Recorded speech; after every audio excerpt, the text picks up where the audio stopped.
Hey everyone, welcome back to the Enemies of Man series. This is going to be part 6, the final part.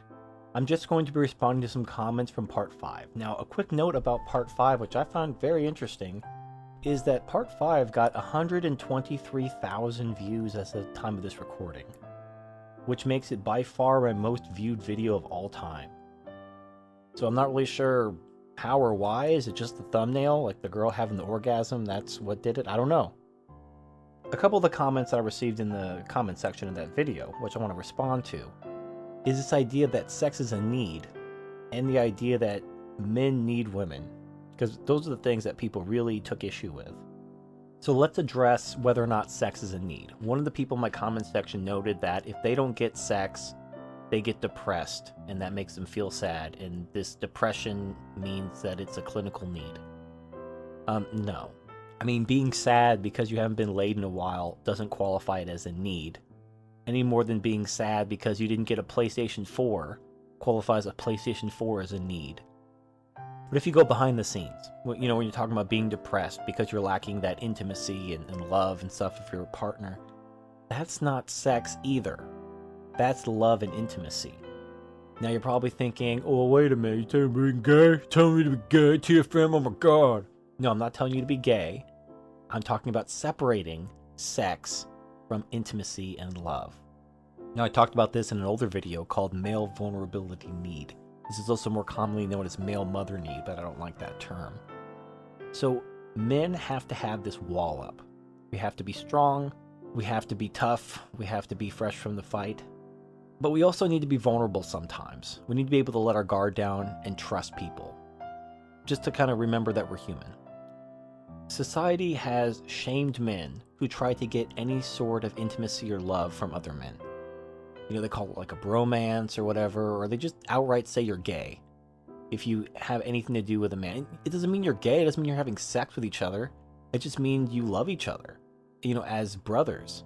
Just like, I use this example, it's kind of a dumb example, but you'll see my point, because it's more of a pop culture-ish, people will understand it better, is Frodo and Sam from Lord of the Rings. I mean, that book was written a long time ago around World War II, so it was a different generation where men were allowed to have male friends and male brothers and love each other in a platonic, non-sexual way. But since then, as the gynocracy has taken root, alternative sources of love and affection have been deemed gay. So this causes men to only seek love and affection from women. Now the problem with this is this gives women more power. Because while sex is not a biological need, you really can suffer health consequences if you just feel completely isolated and alone and nobody loves you. And because men are only allowed to seek outlets for this need in women, it allows women to have even more control over men. But this isn't about sex. If it were just sex, you could go to a massage parlor or just get a call girl and have that need met. The need for intimacy, the need for vulnerability, the need for love is not the same as the need for sex. That's a lie that society has told you in order to give women more control over you. In my previous video about ego, I talked about internal validation. You really, really, really need to stop giving a shit about what people think. Stop giving a shit about what people say. Stop giving a shit about what people expect you to do. Become immune to shame, and your life will be so much better. You'll be able to see through the bullshit. You'll be able to stop giving a shit about what people say or think about you. Your life will be so much better. And this is one of those areas where if you've been indoctrinated to believe that men can only find love and affection from women without being gay, then you are going to be miserable. You're going to make really shitty compromises with women who will take advantage of you, and you're going to be wandering around, and you're going to look around and wonder how this all happened. Well, this is how it happened, because you gave a shit about what people thought. You don't need women to be loved. You can have your brothers. You can have a close male friend or close male friends that you can be vulnerable with. You don't necessarily have to start making out and sucking each other's dicks and having butt sex. You know, you can have a non-physical relationship with a man. You can have that vulnerability. You can have that love. All right, the second issue I want to talk about is whether men need women. No, they don't. There is nothing women do that qualifies as in need for a man. What do women do for a man? Can cook and clean and watch his kids, they can give birth to his kids, and they can have sex with them. Now, luckily, we have this thing called the free market, where we put a price tag on those services. So let's compare the three services. A daycare provider makes about $30,000 a year. Not a lot. A surrogate mother can get paid $100,000 or so for giving birth to someone else's child. And that's about 9 months of labor. So let's just round that up to a year and say $100,000, $200,000 a year. That's pretty good money. Pretty good money.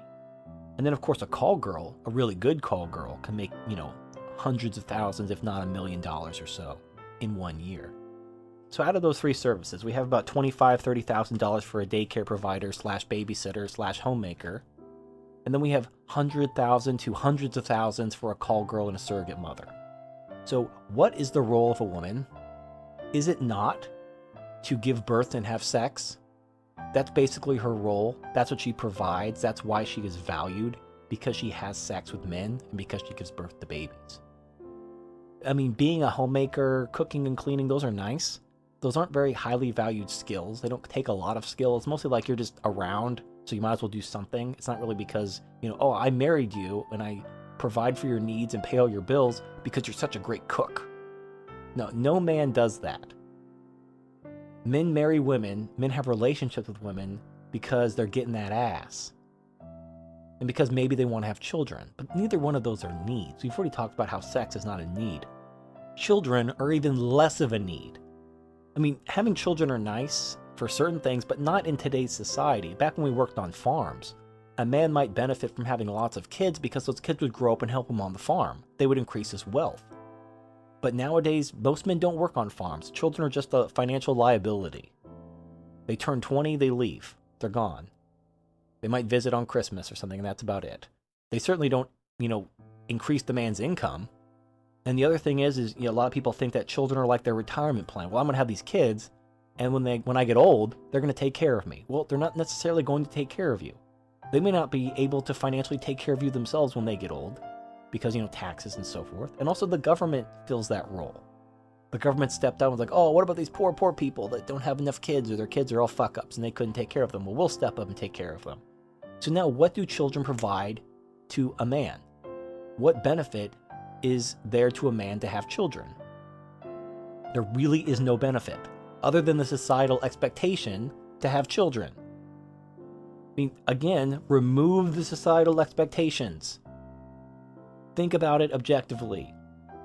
If a man has no children, is he going to be better or worse off than a man who has children? All things equal, the man who has no children is going to have a lot more money, a lot more free time, probably going to be able to do a lot more things. Now you can argue, oh, well, what about when you're old? Oh, well, when you're old, it's not like people are banging on your door to visit you and care for you. You pretty much have to have money to have people care for you. You have to pay for these nurses and all these medical procedures. So having more money because you didn't have kids is going to benefit you. And when you're old and ugly and lonely, you could just pay hot nurses to come suck your dick while they change your colostomy bag. Your kids might visit you once or twice before you die alone in the nursing home. And that's what you sacrifice decades of your life to do, to care for these children who just abandoned you. But if you have money, you can pay people to take care of you. What is in your best interest? To have children or to not have children so you can make more money? So you can actually guarantee that people will take care of you when you're old. Now, there are the good memories, the first steps and teaching your kid how to play baseball, and all those things are nice. Those aren't needs. At no point is oh, I never taught my kid how to catch a baseball. Oh, I'm dying. No, it does. No one's going to suffer any consequences from not having these cherished memories with these precious children. Not having children is not going to affect your life negatively. And if you really want to have these bonding moments and these memories, you can volunteer at something like Big Brothers. Go volunteer and spend some time with these kids of these horrible single mothers and have some good memories with them. If you really care, chances are you don't really care. If you really came down to it, I really don't want to spend time with other people's sons. I'd rather have my own son. But that's not a need. That's a want. It's even more of a want than sex. At least sex, there's a biological urge. There's no biological urge to have a child and go play baseball with them. It's just something you want to do. So again, back to my original point, men don't need women. They would get by perfectly fine without women. So then the question becomes, do women need men? The answer is yes, because women can't care for themselves. Now, some people argue, oh, well, women have their own jobs now and all. They do that all because the government enforces. The government does the role of the man, but the government is men. Now, you gotta follow this logic. It doesn't seem this way because it's one step removed, but 70% of taxes are paid for by men. So the government is overtly funded overwhelmingly by men because men are paying most of the taxes. Also, law enforcement is overwhelmingly made of men. The roles of the man in a woman's life are the protector and provider. When you have the government fill those roles, it's still men providing that function. They're just doing it through government rather than individually. They're providing for the women through their taxes. They're protecting the women through law enforcement and military, which is overwhelmingly male. So women still need men. They're just doing it collectively rather than individually. But men are still providing the function of a protector and a provider. If the military, the police, the welfare state, if all that stuff went away, how would women cope? What would happen to women if no one was protecting for them, if no one was providing for them and protecting them? They would fucking die. And this is why women need men. A man needs a woman, quote unquote, for sex and reproduction. Those aren't needs. But protection and provision are needs. Those are legitimate needs. And in the absence of the government, which is just collective men as opposed to individual men, women will die. And they've shown this. You know, these matriarchal societies are all primitive shitholes. And even in these matriarchal societies, where the women dominate the society, the men still do all the work.